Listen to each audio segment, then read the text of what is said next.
Welcome back to Pat and Go with Paul Browning. I am your host, Paul Browning, and now we are going to go under the hood. Like always, when we go under the hood, we are going to be having an in-depth look at certain topics and things in the NFL. But today we got a special guest. We've got an excellent guest. Matter of fact, probably your favorite Bronco of all time. Doesn't get any better, does it? It doesn't get any better, all right? When we look at the accolades, okay, we're looking at the all-time leading receiver for the Denver Broncos in receptions, yards, touchdowns, 3-time Pro Bowler, 2-time Super Bowl champion, Bronco Ring of Fame inductee. Everybody, welcome Rod Smith. Hey. Great to have you. Thank you, guys. Yeah. I appreciate it. Love it. Great to I know have you guys don't normally – I know y'all don't normally look this good. Y'all got makeup and all that stuff. Y'all got wardrobe people. I'm sitting at home. I'm sitting at home myself. I need to get some people. So this is Rod, I guess, seeing me first time close up, just this beautiful. So it's okay that we're there. So how you been? What's going on? What you been up to? I'm good, man. You know what? Grandfather, and so you know, I always have my different businesses and stuff like that. But every morning I get up, make my grandson's breakfast, take him to school, and all that stuff. So that's really important to me right now. Grandpa Rod, I love that. Yep. That's a different ring there. No, yeah. So beyond, I know you said a couple different businesses. Absolutely. Some of the guys in the office were still asking, like, can we still get some coffee? Absolutely. Hey, what y'all need? I got you. Trust me, one of my mentors I was studying last night, he said, you pay bills every day. Find a way to make money every day. So sell something every day. So coffee, I know for a fact, people are buying every day. So I'm making money every day. 100%. Go ahead and plug that. No, I'm good. So one of the things, you've done so much off the field. I know me growing up in Colorado Springs, I got to watch you on doing the Godfather Pizza commercials and things like that. But really, a lot of this is everything we know. You've been able to get it because you were balling on the field. You came on, right away, undrafted free agent, and you just made a name for yourself.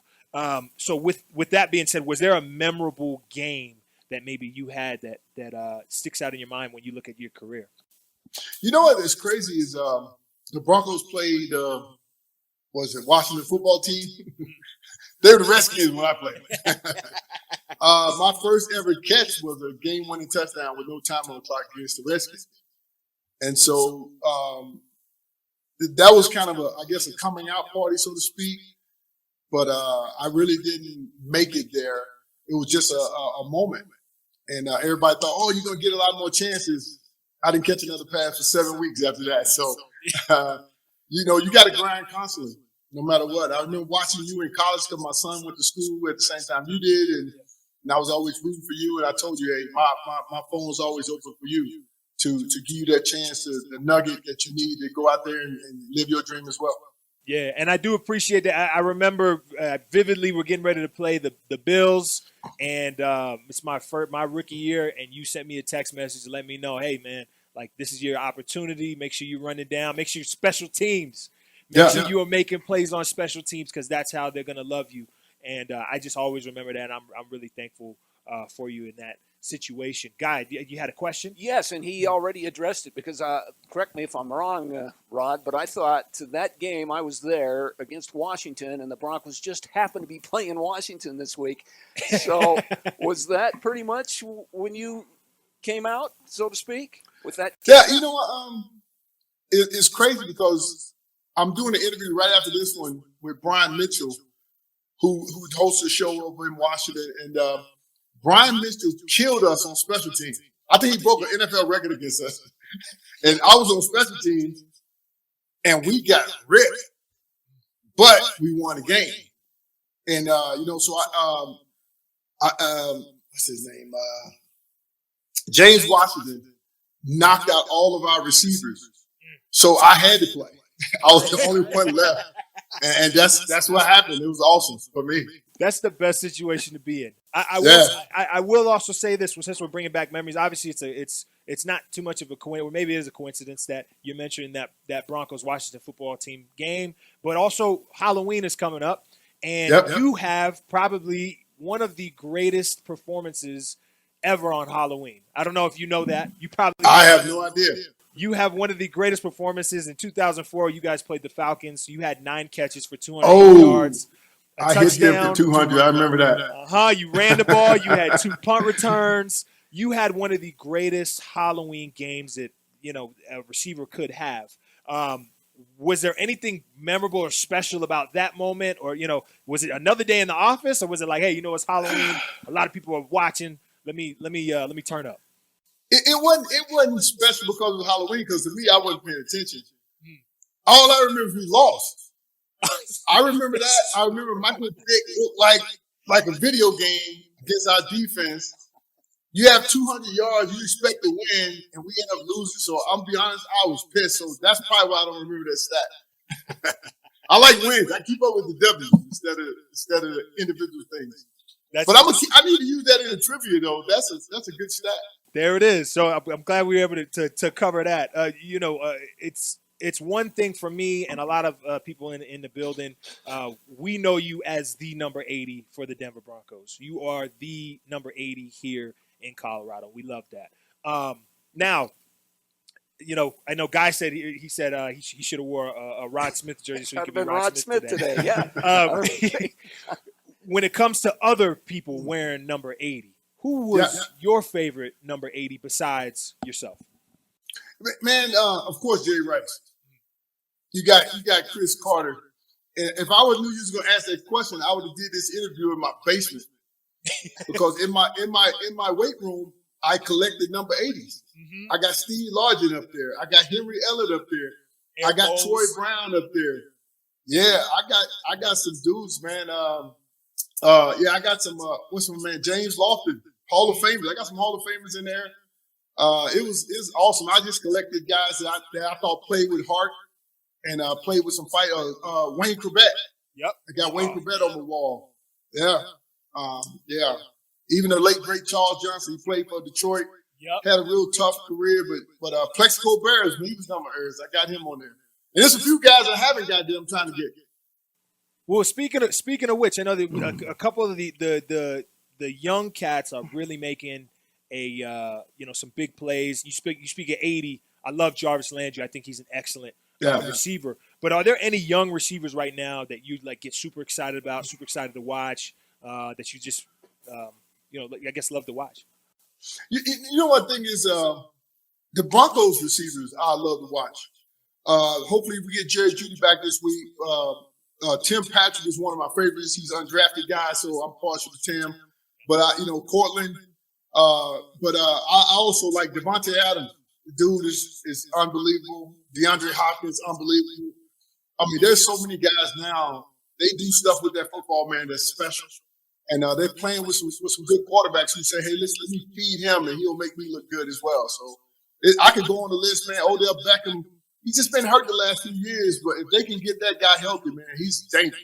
Definitely. So just to transition into, I know you're talking about players being special.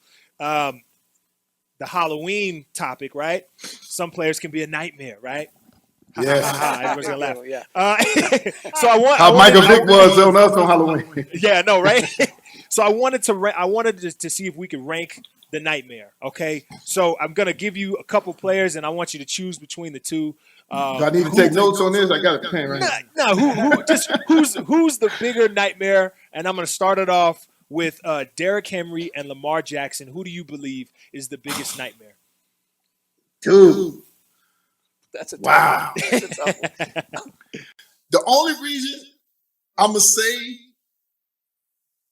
Lamar Jackson is because he touched the ball every time. Yeah. That's the only reason he's the problem. He always got the ball in his hand.